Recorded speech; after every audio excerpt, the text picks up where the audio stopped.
Do-Won Park wiped the sweat from his forehead as he checked the engine readings one more time. The huge machines that kept the International Deep Space Research Station running needed constant care. As the lead engineer for the propulsion systems, he took his job very seriously. "Engine room, this is Control," his radio crackled. "The alien ship is about to dock. All staff should prepare for our new guests." Do-Won looked through the large window of his workstation. The alien ship was beautiful. It had smooth, curved lines that reminded him of ocean waves. This would be the first time the station hosted the Luminary, a species known for their advanced medical science. The station's hallways were busy with people rushing to welcome the visitors. Do-Won stayed in his engine room. Someone needed to watch the power levels during docking, and he preferred machines to formal meetings anyway. His screen showed everything was normal as the alien ship connected to the station. The power grid held steady. He made some small adjustments to keep everything running smoothly. "Do-Won, you should see this," his friend Lina called from the doorway. "The Luminary look amazing." He shook his head. "I need to monitor the systems. The backup engineer can handle it." "Come on, you're part of the senior staff. You need to be there." Do-Won sighed, but knew she was right. He called the backup engineer and headed to the main hall with Lina. The Luminary were tall, with smooth silver-blue skin that seemed to glow softly. They moved gracefully, despite looking uncomfortable in the station's normal gravity. 5 of them had come aboard, 4 scientists and their security officer. Station Commander Ha-Won Kim was greeting them. "Welcome to the International Deep Space Research Station. We hope your stay here will help both our species learn from each other." One of the luminaries stepped forward. She was shorter than the others, but moved with confidence. "We thank you for hosting us. I am lead researcher Araki." Her voice had a musical quality that made everyone smile. "We are excited to study human biology. Your species has many unique traits that interest us." Do-Won tried to stay in the back of the crowd, but Lina pushed him forward. Just then, Araki turned and saw him. Her large, silver eyes widened with interest. "You move differently from the others," she said, walking toward him. "Your muscle structure suggests you do a lot of physical work." Do-Won felt his face get hot as everyone looked at him. "I'm the lead engineer. I maintain the engines." "Fascinating," Araki said. "On our world, such work is done by machines. The gravity is too strong for us to move like you do." Commander Kim stepped in. "Do-Won Park is one of our best engineers. He keeps this station running." Araki's skin glowed a bit brighter. "Engineer Park, would you allow me to study how you work? The way humans move and adapt to different tasks is very interesting to our research." Before Do-Won could answer, alarms started blaring. He checked his tablet quickly. "Sorry, I need to go. There's a pressure change in engine room 3. As he turned to leave, he heard Araki say, "Commander, I would very much like to learn more about your engineering team's work." Do-Won hurried to fix the problem, not knowing that this meeting would change his life. Behind him, Araki watched him run down the hallway with growing fascination. Humans could move so quickly and freely compared to her people. She needed to learn more about them, especially this engineer who seemed so different from the other humans she had met. The first contact between Do-Won and Araki had been brief, but it was just the beginning of a story that would bring 2 very different species closer together. 3 days after the Luminary arrived, Do-Won was doing his regular checks in the lower maintenance tunnels. He had to walk 2 kilometers every day to inspect all the critical systems. It was tiring work, but he enjoyed the quiet time alone. "Engineer Park," a musical voice called out. Do-Won turned to see Araki floating toward him in a personal gravity reduction field. The blue glow around her helped her move in the station's gravity. "Lead researcher Araki," he said politely, wondering why she was in the maintenance area. "This section isn't usually open to visitors." She landed gracefully beside him. "I asked Commander Kim for permission to observe you. The way you humans walk such long distances is amazing to us. Her silver eyes sparkled with excitement. "Did you know that most species we've met can only walk short distances before needing rest?" Do-Won didn't know what to say. He had never thought of walking as special.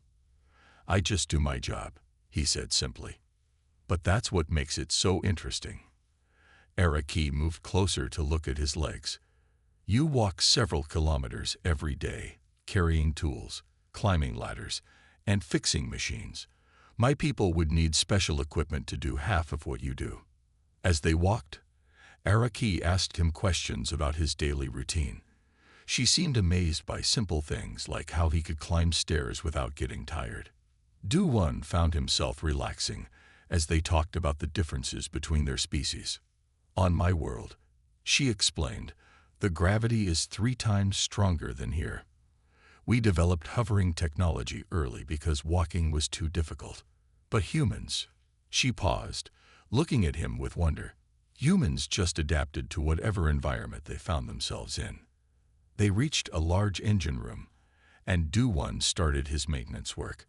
Araki watched closely as he moved around the machinery, taking notes on her tablet. "Would you help me with my research?" she asked suddenly. "I'm studying how different species adapt to space travel. Humans are unique because you can work in many gravity conditions without special help." Do-Won thought about it while he checked an engine gauge. The luminary researcher was easy to talk to, and helping with scientific research would look good on his record. "What kind of help do you need?" "I want to record how you move during your daily work. Nothing that would interfere with your job." Her skin glowed brighter with excitement. "Just wear some sensors so I can study your muscle movements." Before Do-Won could answer, his tablet beeped. A pressure valve needed fixing in the next section. "I have to go," he said, gathering his tools. "But I guess I could help with your research, if it's not too much trouble." "Wonderful." Araki clapped her hands, a human gesture she must have learned. "Can I come with you to see how you handle the repair?" Do-Won nodded, and they hurried to the next section. As they walked, he noticed Araki studying his legs with intense interest. He felt a bit uncomfortable but reminded himself it was just scientific curiosity. What Do-Won didn't know was that Araki had already filled several data tablets with notes about him. Her research was showing something remarkable. Humans weren't just good at adapting to space, they were extraordinary at it. And Do-Won, with his daily maintenance routes, was the perfect subject to prove her theories. As they reached the broken valve, Araki watched Do-Won work with growing fascination. She had found exactly what she needed for her research. Now she just had to convince him to let her study him more closely. Much more closely. Word spread quickly on the space station. People began talking about how the luminary researcher was following the Korean engineer everywhere. Do-Won tried to ignore the whispers and jokes, but it was getting harder each day. "I need that thing between your legs again, human." Araki had called out yesterday in the crowded cafeteria. She had met his running abilities, but the other engineers wouldn't stop laughing about it. Do-Won's face turned red every time he remembered. Lina found him hiding in engine room 4, pretending to check the coolant levels. "You can't avoid her forever," she said, trying not to smile. "She's been asking everyone where you are." "I'm not avoiding her," Do-Won mumbled, staring at his tablet. "I'm just busy." "The alien girl likes you," Lina teased. "Half the station thinks you two are dating." Do-Won almost dropped his tablet. "It's not like that. She's just studying how humans move. It's for science." "Is that why she follows you around with those scanning devices, or why she keeps talking about your legs?" Before Do-Won could answer, a familiar blue glow appeared in the doorway. Araki floated in, her skin shimmering with excitement. "Engineer Park, I've been looking everywhere for you." She landed next to him, not noticing how he stepped back. "The results from yesterday's running test are amazing. We need to do more." Lina covered her mouth to hide her grin and quickly left the room. Do-Won wished he could disappear into the engine he was pretending to fix. "Araki," he said carefully, "maybe we should talk about the research. People are getting the wrong idea." She tilted her head, confused. "Wrong idea?" The data clearly shows humans have unique locomotion abilities. Your leg muscles are fascinating. That's not what I mean. Du-Won took a deep breath. When you say things like, I need that thing between your legs in public, humans think you mean something else. Something personal. Araki's skin changed color slightly, showing she was processing this information. Oh, you mean they think I'm expressing reproductive interest? She laughed musically. How funny. Luminary reproduction doesn't work anything like that. We split into 3 parts and... Please, Du-Won interrupted quickly. I don't need to know the details. But this is perfect. Araki clapped her hands. Now I can study human social responses too. Your face is changing color right now. Is that embarrassment? Fascinating. Du-Won groaned. She was taking notes about his blushing now. Can we focus on the movement research, without talking about it in public? Of course. I have new sensors to measure your muscle activity during extended runs, and I promise not to mention your legs in the cafeteria again. She paused. Though I don't understand why. They're just biological structures for movement. As they walked to the research lab, Du-Won realized he was actually getting used to Araki's direct scientific interest. At least she was honest about her curiosity, even if it made him uncomfortable sometimes. What he didn't know was that Araki had her own problems. Other luminary were questioning why she spent so much time with a single human subject. They didn't understand that Du-Won was special. His walking and running patterns were unlike anything in their research database. She needed to study him more, no matter what anyone thought about it. After 2 weeks of research sessions, Du-Won discovered something surprising. He actually enjoyed spending time with Araki.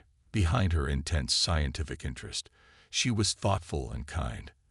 They often talked while he did his maintenance rounds, with her floating beside him in her gravity field. Your species developed space travel before you solved your gravity problem. Du-Won asked one day, checking pressure valves in the lower deck. Araki's skin rippled with amusement. We had to. Our heavy gravity made it hard to build tall structures or dig deep mines. Space was easier to reach than our own ocean floor. Du-Won stopped working to look at her. That's amazing. Humans went the opposite way. We explored every corner of Earth before reaching space. That's what makes humans special, Araki said, taking more notes on her tablet. You adapt to any environment. You climb mountains, dive in oceans, and walk through deserts. My people would need complex equipment just to survive in those places. They reached engine room 7, where Du-Won needed to realign the power couplings. Araki watched with interest as he climbed the maintenance ladder.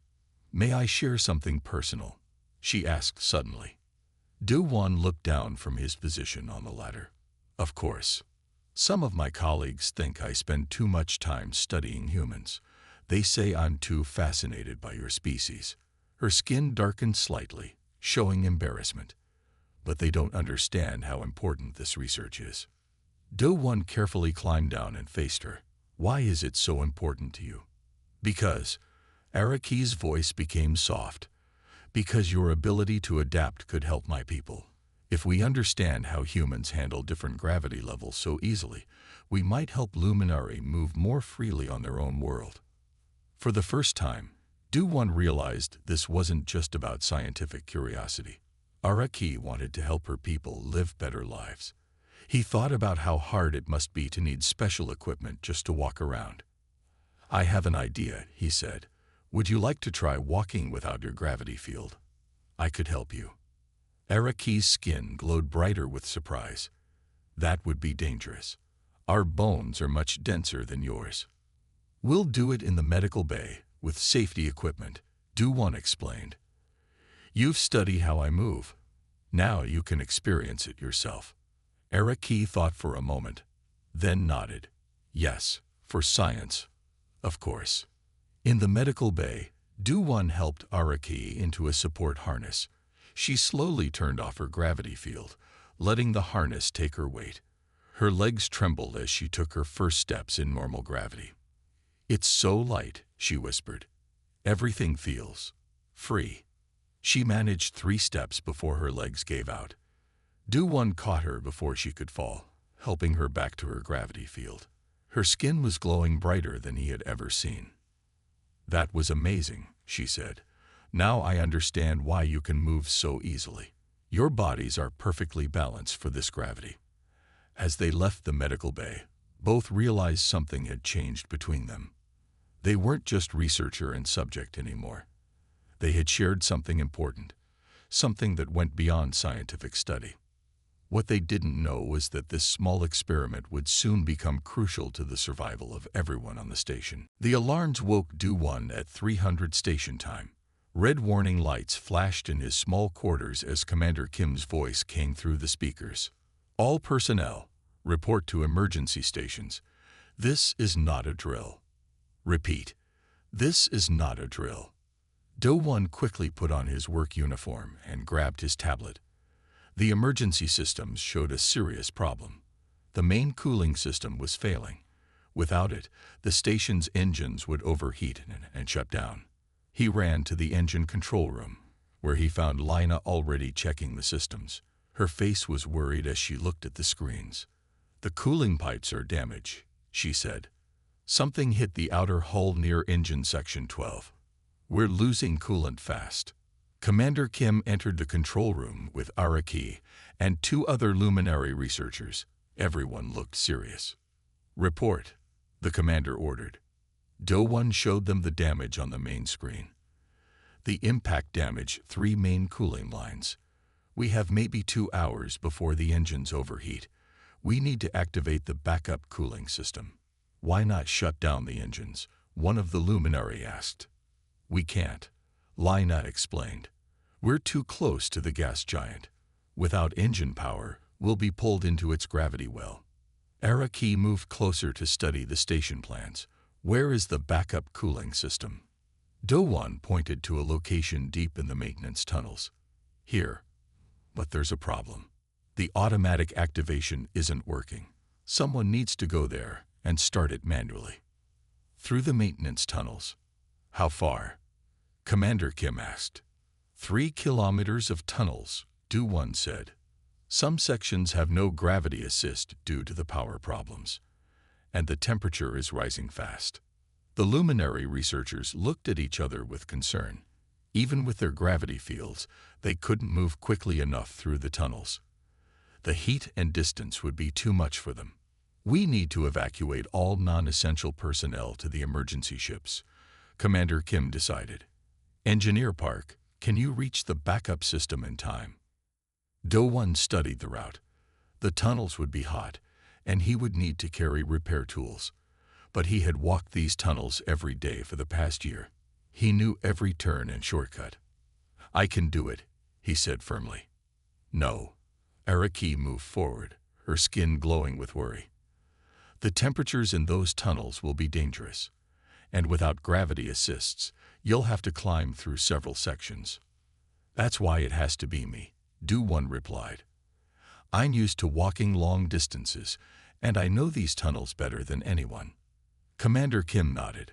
Begin evacuation procedures. Engineer Park will attempt to activate the backup cooling system. Researcher Araki, please assist from the control room. Monitor his progress and guide him through any technical problems. As people began to leave, Araki caught Do-One's arm. Let me give you some sensor patches. They'll monitor your condition while you're in the tunnels. Do-One agreed, knowing they might help him survive what was coming. As Araki placed the patches on his neck and wrists, her hands trembled slightly. Be careful, she whispered. Your legs may be amazing, but you're not invincible. Do-One managed a small smile. I'll be back soon. Keep the engines running until I get there. He turned and headed for the maintenance access, knowing this would be the most important walk of his life. The maintenance tunnels were already getting hot as Do-One entered them. His tablet showed the temperature at 38 degrees Celsius and rising. Sweat began forming on his forehead as he started his journey. Do-One, can you hear me? Araki's voice came through his earpiece. She was monitoring him from the control room. Yes, I hear you, he replied, moving quickly through the first section. How are the engine temperatures? Rising faster than we expected. You have 90 minutes before critical failure. Her voice was steady, but he could hear the worry in it. Your body temperature is increasing. The sensor patches are showing early signs of heat stress. Do-1 reached the first gravity-free section. Using the handholds on the walls, he pulled himself forward. The tool bag on his belt made it harder to move, but he couldn't leave it behind. He would need those tools to fix the backup cooling system. First kilometer completed, he reported, breathing heavily. Starting the vertical climb now. The next section was a straight climb up, with no gravity to help. Do-1's arms burned as he pulled himself up ladder after ladder. The air was getting thinner as the environmental system struggled. Your heart rate is too high, Araki warned. Please rest for a moment. No time, Do-1 gasped, still climbing. How are the engines? 75 minutes until failure. The evacuation ships are ready if we need them. She paused.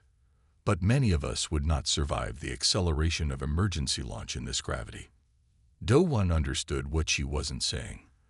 The luminary would be the first to die if they had to evacuate. Their bodies couldn't handle the stress. He climbed faster. The second kilometer was the worst. The temperature reached 45 degrees, and the air was thin and hot. Do-1's legs burned with effort as he ran through the gravity-active sections. His throat was dry, and his vision started to blur. Do-1. Araki's voice snapped him back to focus. Your body temperature is reaching dangerous levels. The human body wasn't meant to work in this heat. He wanted to tell her that humans had worked in worse conditions throughout history, but he needed all his breath for running. The final kilometer stretched ahead of him. Tell me about your world, he managed to say between breaths. Keep me focused. Araki understood. As Do-1 pushed through the final sections, she described her home planet. She told him about its beautiful purple skies and the floating cities they built to deal with the gravity. Her voice kept him moving when his body wanted to stop.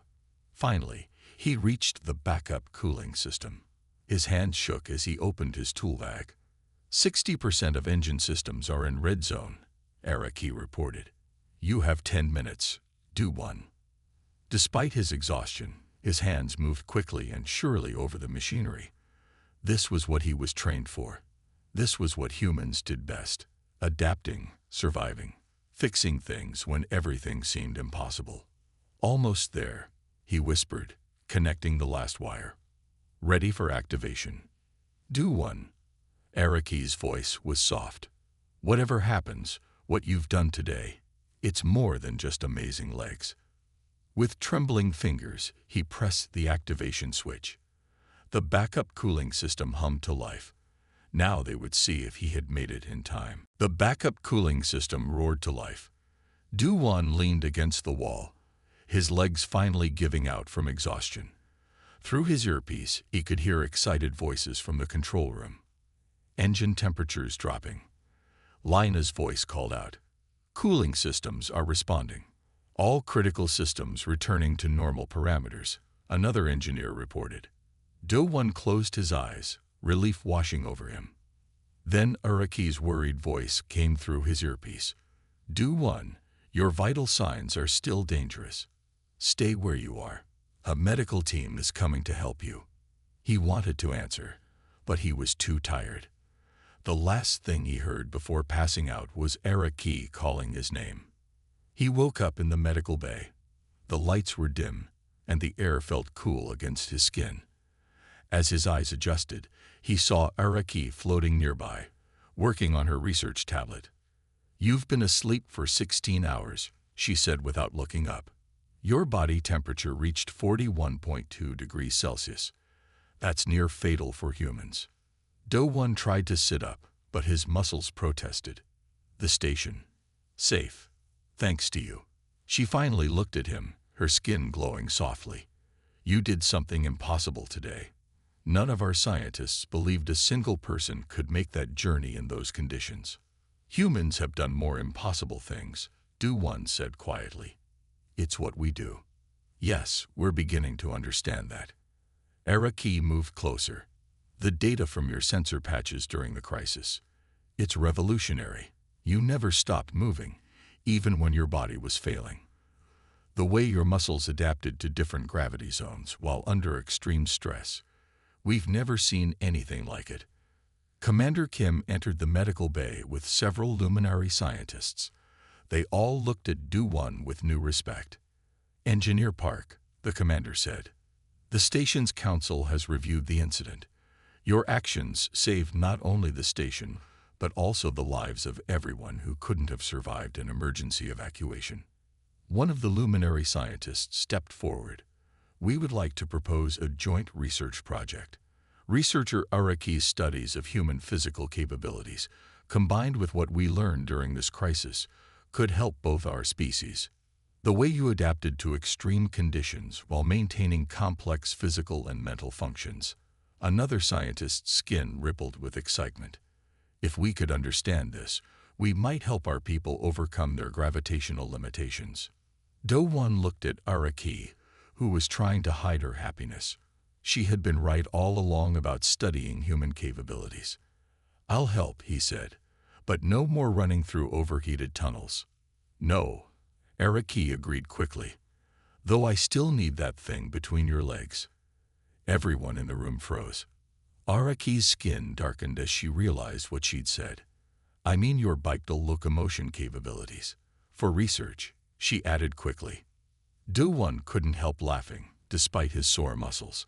Some things hadn't changed, even after saving the station. What had changed was how the luminary saw humans. They weren't just another spacefaring species anymore. They were something special, beings who could adapt to almost anything and keep going when everything seemed impossible. And it had all started because an alien scientist became fascinated with how humans could walk and run. 6 months after the cooling system crisis, the International Deep Space Research Station had changed significantly. The main conference room was now filled with both humans and luminary for the first presentation of their joint research project. Do-1 sat in the front row, watching Araki prepare her presentation. Her skin glowed with excitement as she arranged her data tablets. The past months had been busy with research, tests, and long discussions about human physical capabilities. Commander Kim stood up to address the audience. Today marks a historic moment in human luminary relations. What began as a simple research project has led to breakthrough discoveries that will benefit both our species. Araki started her presentation, showing detailed scans of human muscle and bone structure. Our research started with a simple question. Why can humans adapt so easily to different environments? The answer has proved more remarkable than we imagined. She displayed videos of Do-1 and other volunteers performing various physical tasks. Humans don't just survive in different conditions, they thrive. Their bodies adapt quickly to changes in gravity, temperature, and atmosphere. This adaptability is not just physical, but mental as well.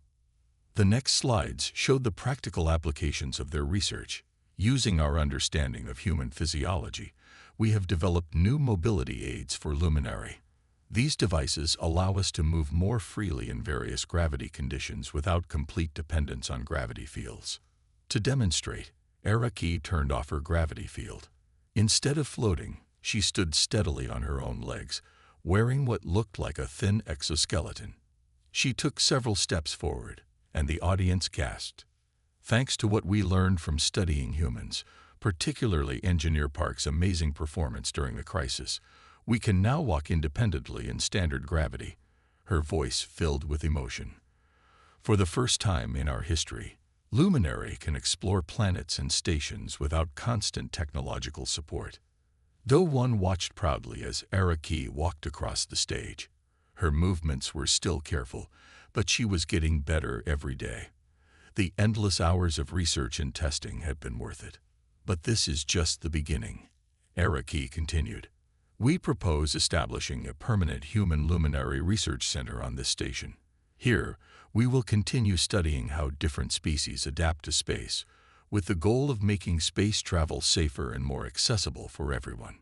After the presentation, As people gathered to discuss the new proposals, Do-One approached Arake. "You didn't trip once during your speech. You're getting better at walking." "I had a good teacher," she said, her skin glowing warmly. "Though I still don't understand how you make it look so easy." "Maybe that's the next research project," Do-One suggested. "Teaching Luminary to run." Arake's eyes widened. "Running? In normal gravity?" She looked thoughtful. "That would require extensive study of leg movement patterns. I might need to observe your legs again." Do-One laughed. "You never stop, do you?" "Never," she agreed. "There's still so much to learn from humans. You're the most fascinating species we've ever encountered." As they looked out the observation window at the stars, both reflected on how far they had come. What had started as an alien's strange fascination with human legs had led to groundbreaking discoveries and lasting friendship between their species. The station would continue to be a place where humans and Luminary worked together, learning from each other and breaking down barriers. And somewhere in the station's records, there would always be the story of how it all began, with an alien scientist's unusual request and a human engineer's daily walks through the maintenance tunnels.